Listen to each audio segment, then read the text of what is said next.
HELOC or Cash Out Refinance? Which one is right for you?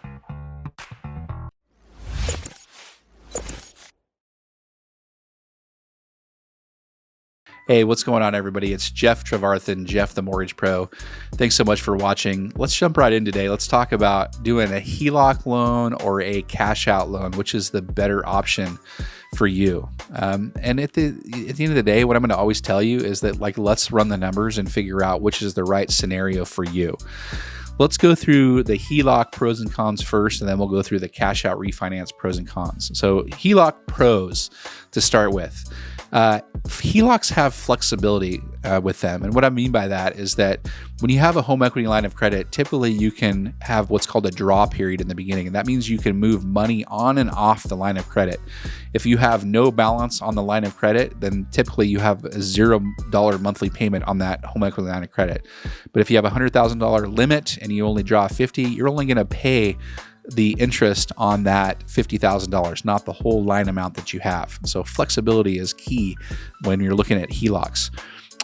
Typically, HELOCs have lower initial costs than cash out refinances do. The fees are very minimal in the sense that there's not a lot of them when you're actually getting a HELOC. So that's definitely a pro, I would say, when you're getting one. HELOCs have interest-only payments for the draw period. Draw periods can last anywhere from 3 to 10 years that I've seen. Most commonly is probably the 10-year draw period. And during that whole time where you can move money on and off the line of credit, you're actually able to make an interest-only payment. So if you're short 1 month, you can just make that interest-only payment. And then if you have more money in another month, you can pay principal down on that balance if you really want to. Okay. So that's a benefit for you to have the lowest payment possible with the interest-only payment. And then the last pro that I would say is that it has revolving credit. These act like credit cards. You can move money on and off the line, allowing you to borrow, repay, and borrow again during the draw period. So let's say you use some money and then you pay it back down, but then you need the money again, you can pull that money back off. So the flexibility and the revolving credit that you have available for you are definitely benefits of a HELOC. Let's look at some of the cons of doing a HELOC though, okay? They have typically variable interest rates. You're subject to the federal funds rate, and that's the bank that's the rate that the banks lend to each other. Whenever you hear the news and you hear the Federal Reserve is going to be raising the interest rates or lowering the interest rates, those are directly tied to credit cards and HELOCs. So if you hear that the rates are going up, your HELOC rate is going to go up. Based on that, however much they, change the rate. So you, on the other side though, it could be a pro if they're going to be lowering the federal funds rate. That means that your monthly payment on your HELOC is going to go down because the rate on that is going to go down as well.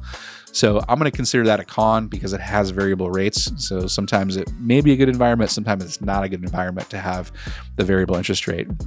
You have a risk of default. If you're unable to make your payments during the payment period, there is a risk of foreclosure, although it's somewhat minimal because it's a second lien on a property, but it's still a possibility going forward. So always watch out for the risk of default on these HELOCs. And then they also have shorter draw periods. It's not going to be a 30-year draw. You can't, have that for 30 years and then have to repay it back. It's typically a maximum of 10 years, after which you enter the repayment period where you can no longer borrow against it. It becomes like a fully amortized mortgage where you have to make the same payment or more every single month. And that includes principal and interest when you have to repay it. So if you get to the point where you have to get to that point, it might be either a good idea to refinance it and start the HELOC over, or possibly pay it off and then not have a HELOC. Okay. So those are some of the pros and cons of HELOCs. Let's look at the other side of the coin here, and let's look at the cash out pros for a cash out refinance. The first is that you typically are going to have a fixed interest rate when you're doing a cash out refinance, and that kind of speaks for itself. You're going to know what your same monthly payment is every single month. It's not going to change. You have lump sum access to the money. So let's say you do a cash out refinance and you take out $100,000, you're going to get all that money when you close escrow. So you can use it as you see fit going forward.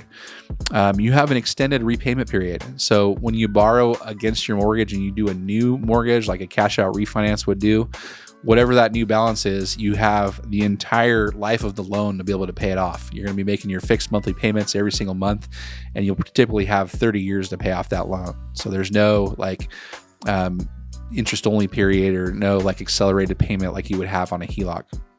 And then lastly, for the Cash Out Pro, you could have a potential tax deduction. So in some cases, the interest paid on your mortgage may be tax deductible. And just full disclosure, I'm not a tax advisor, so I'm not really allowed to advise you on that. Speak with a qualified professional to be able to give you more of an idea. But a potential tax deduction is definitely in the cards with a cash out refinance. Let's look at some of the cons of a cash out refinance. The first one is probably a little bit higher closing costs. HELOCs are pretty cheap to do, maybe a couple $100 in terms of fees, not a lot of escrow to be able to pay for in that instance, but a cash out refinance is just like a regular mortgage. So closing costs are definitely going to be a little bit higher when you're doing a cash out refinance loan. The new loan terms, refinancing often means resetting the clock on your mortgage and whatever the market interest rate is of the day. So if you were back in 2020 or 2021 and you got a 2.5% interest rate, good for you. But if you have to take cash out and do a cash out refinance, you're going to be subject to the interest rate of whatever, the market is telling you it is right now. So you could lose that low payment going forward. So new loan terms are definitely a con of a cash out refinance. You also have, just like the HELOCs, you have a risk of foreclosure. In this instance, when you're doing a cash out refinance, you're going to have a first mortgage balance. So first mortgages are probably going to be a greater risk of foreclosure should you default on that payment, because second liens do not have priority. First liens have priority on a property. So definitely a risk of foreclosure with cash out refinances.